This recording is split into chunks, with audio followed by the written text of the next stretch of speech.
Alright, so here it is, the latest addition to my personal electric vehicle fleet.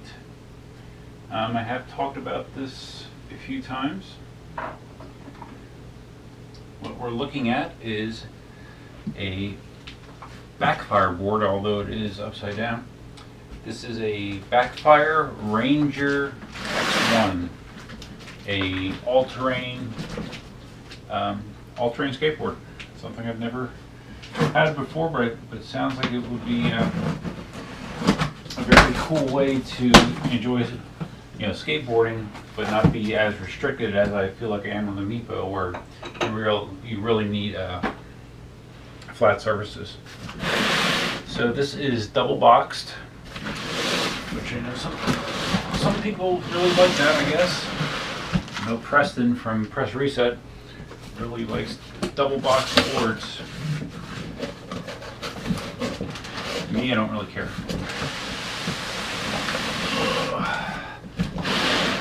It's heavy, definitely heavier than the Meepo.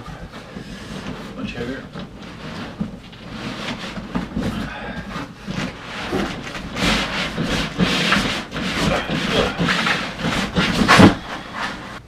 Alright, here you get a look at what the interior box looks like.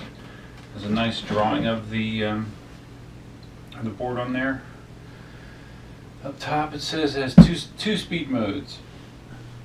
2 speed modes, 2 riding modes, inclines up to 30%, 6-hour recharge time, regenerative braking, 30 pounds, yep, pretty heavy.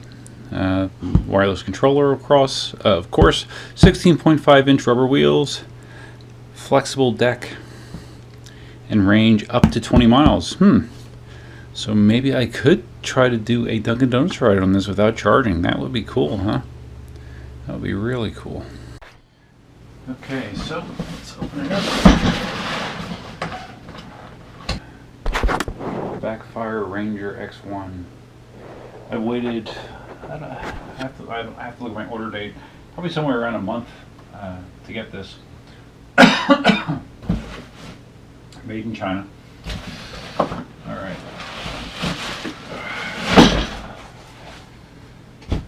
Much heavier than my Meepo.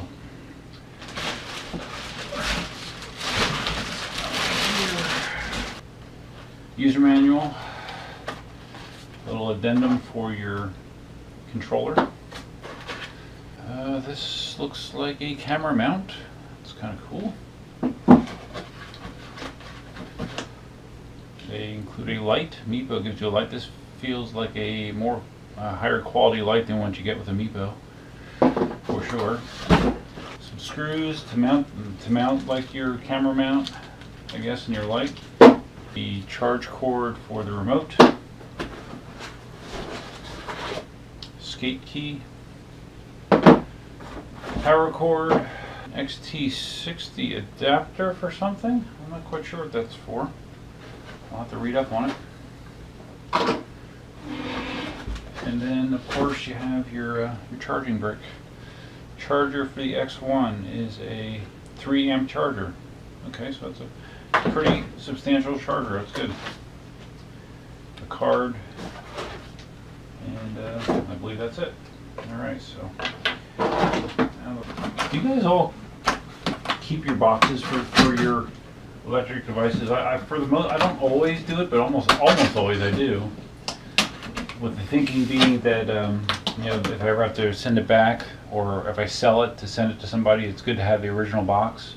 But now with as many devices as I have, it gets to be more and more problematic because you start consuming a lot of space with empty boxes. Most of mine are in one of my 2 sheds outside right now, so this one will be joining them as well. There, right up here.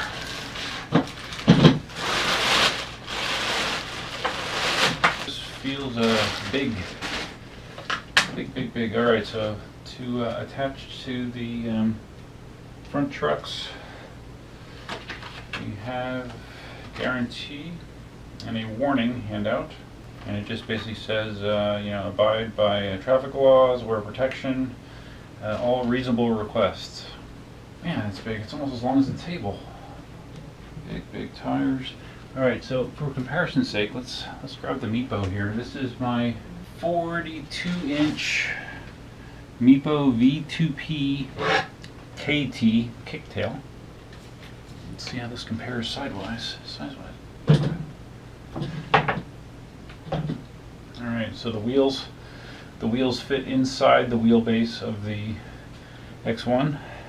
The actual board length, though, is almost identical. This must be 42 inches. It's almost identical. But you can just see the difference in size and profile.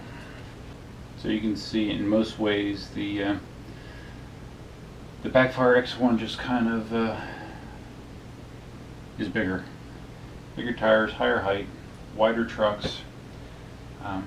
But it's not quite as shocking of a difference as I thought it might be, but there's a substantial size difference. So I wonder, it's nighttime, so I wonder if I'll be able to ride this at all. I wonder if it has any juice whatsoever. Oh, another warning. We have another warning about wearing safety gear, helmets, all that kind of stuff. Turn it on. Let's see if I can turn on the remote. Hopefully we have some charge.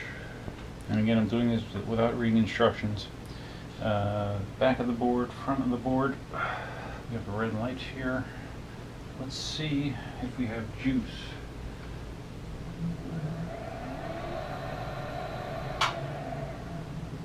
Alright, it looks like we have maybe 3 bars of battery, so that's not bad.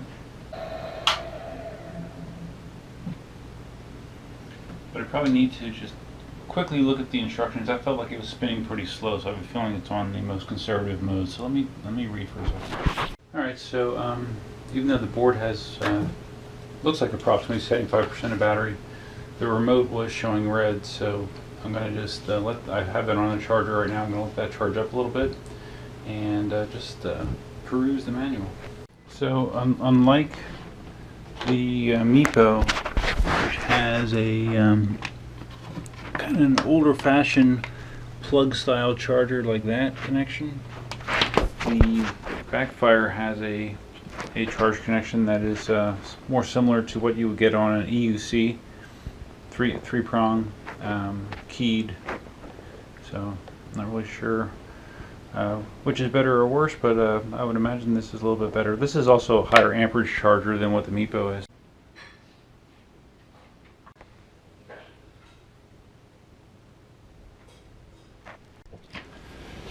As I'm just reading through this, if you're watching this video, you probably, well, not necessarily, but there's a good chance you know a lot of the specs of the Ranger X1 already. The wheel size is 6.5 inches. I think I said they might have been 6. They're 6.5 inch wheels. Charged, the full charge time, I mentioned this before, is rated as 6 hours. The motors, the integrated hub motors in this are 900 watt motors, and there's 2 of them. So that's 1800 watts of power. That's impressive when you consider that the Dualtron dual motors are 800 watt motors, and you have seen how that accelerates. So that's a lot of power. Board weight 30 pounds or 13.8 kilograms. Performance, the max user weight is rated at 120 kilograms or 265 pounds. Max range of 20 miles. I'm going to definitely test that. Or 32 kilometers. High speed mode has a max speed of 22 miles an hour or 36 kilometers an hour. And then the economic mode, for more range, has a max speed of 12.4 miles an hour or 20 kilometers an hour. One small thing that I prefer on the Meepo to the Ranger is the Meepo, in addition to being able to see the battery level on the remote, it also has a battery indicator on the actual board itself. I do like that. It does not appear that the Ranger has that. Not a huge deal, but just I think it's nice to be able to just take a glance at the board and see how much juice you have. The tires are rubber tires. They're not air filled. They're a honeycomb rubber, I guess. So you know they're solid tires. They are not pneumatic. They don't have air inside of them. The trucks on the Ranger are a double kingpin design, which allows you to have a turning radius, according to them, of as little as 2 meters. Be interesting to see if I get anywhere close to that. But if that proves to be true, that's a hell of a tight turning range for something this big. That would be pretty amazing. Okay, nothing earth-shattering in the manual. Just basically, I was just curious about the remote functions. Pretty straightforward. I don't think there's anything too surprising there. So I want to see if the remote. It only takes 30 minutes to fully charge the remote. So I've had it on there for at least 10.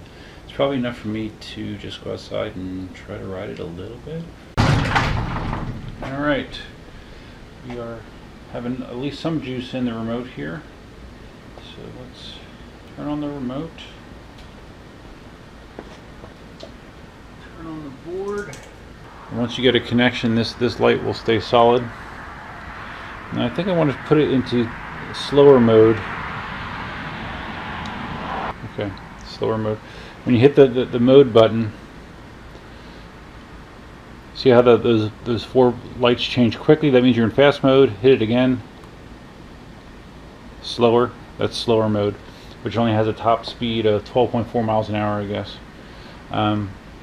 But since I've never ridden this before, I think that's probably a wise idea. It didn't adjust the trucks, didn't do anything. I just want to see how it feels.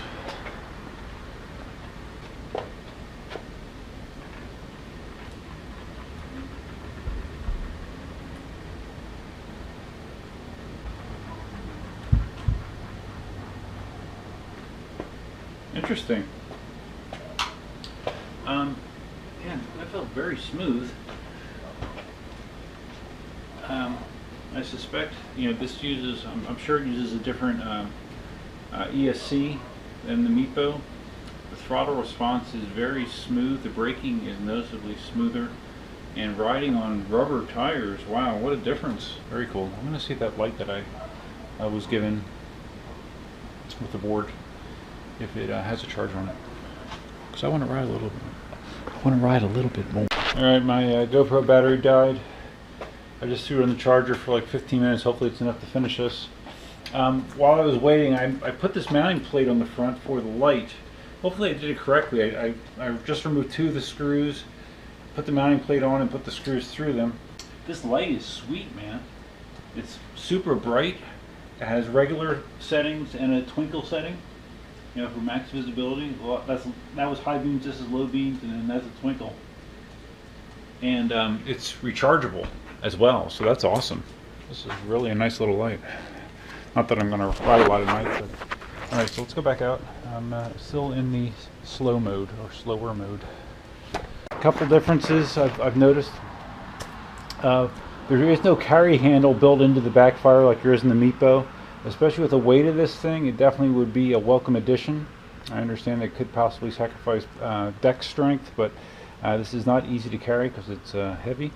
It also does not have like the parking brake feature on the Meepo remote. If you push back, it kind of locks it in place, for you just to stand on it to mount it. This one does not.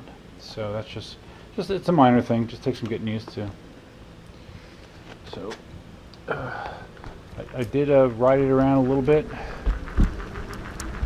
while the GoPro was charging.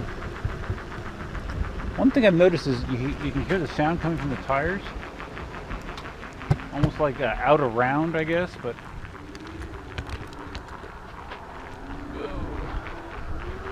I'm hoping that's just, like nubs on the tire just have to get worn in. That's my guess, I hope. From manufacturing, there could be some imperfections in the tire that will get worn off quickly as you ride a little bit more. Again, I'm in the slow mode that has a max of 12 miles an hour. This feels, at least right now, it feels fine. Until I get more used to it and more comfortable. The ride, wow, what a difference. Handling like little bumps and imperfections in the road that would be rattling my teeth on the Meepo, no problem on the backfire. And you can see that headlight does a really nice job, man. Really nice. I'm not going to even throw it in the higher speed mode during this initial ride at night. I'd rather have some daylight to do that. Throttle response, very smooth. Much smoother than I'm used to on the Meepo. But again, I am in the slower mode, so maybe at the faster speeds or the higher power output, it would be more sudden. But I can tell you, braking and acceleration right now feels a lot different than I'm accustomed to. In a good way. It feels really good.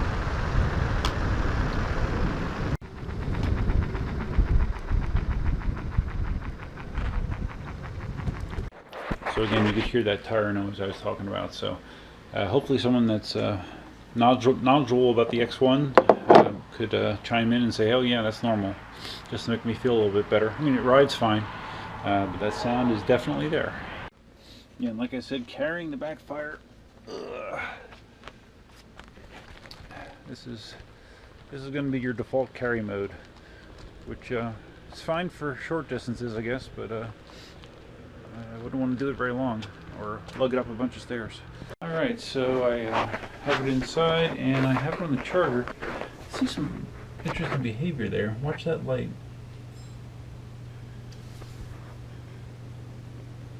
It's flipping between red and green, which is weird. Let me just turn it on one more time to see what the battery indicator on the remote says, because I thought it only says 75%, so it should be charging. Okay, so remote on, board on. Okay, we're paired. Hit that once, it shows you the power. Okay, when you do this, I mean, it shows. Oh, sorry, did not mean to do that. 3 lights. So sure seems like it's 75% full. Another reason it's nice to have a battery indicator down here, just as a second source of verification. I'm not quite sure, again, if that's normal behavior or not. You know, sometimes with chargers, as they get towards the higher end of a full charge, they will slow down and do a trickle charge. So maybe that's what's happening here, but I guess I'll have to do some research to verify that.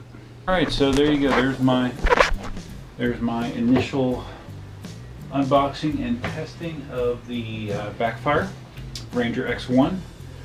So far, yeah, I'm impressed. The quality seems really good. The ride feels so much different than what I'm used to. Really comfortable over uneven surfaces. Really feels good. So I'll be sure to be doing some more reading and testing and asking questions. But hopefully you found this interesting. I think the board costs me $7.99. I think it's normally $8.99. It's either normally $8.99 and I paid $7.99, or it's normally $9.99 and I paid $8.99. There's a $100 off special, which I do not know if they're still running. So yeah, that's what it costs. So if you found this video interesting, please give it a big thumbs up. If this is your first time visiting the channel, please consider subscribing for all sorts of personal electric vehicle content. As you can see, I have quite the variety here. I'm going to be needing to rethink and reorganize the way that I have some of this stuff set up, and all the chargers and all that kind of stuff. It's kind of getting out of hand, so I need to do something about that. But we'll get there. But you know, electric unicycles, Dualtron scooters, electric skateboards, the one wheel, you name it, I got it. As far as categories of electric vehicles, I'm trying to think if there's anything I'm missing. I'm sure there is, but this covers most of the modern personal electric vehicles that I'm aware of. So anyways, hope you found the video interesting. Until next time, let me know.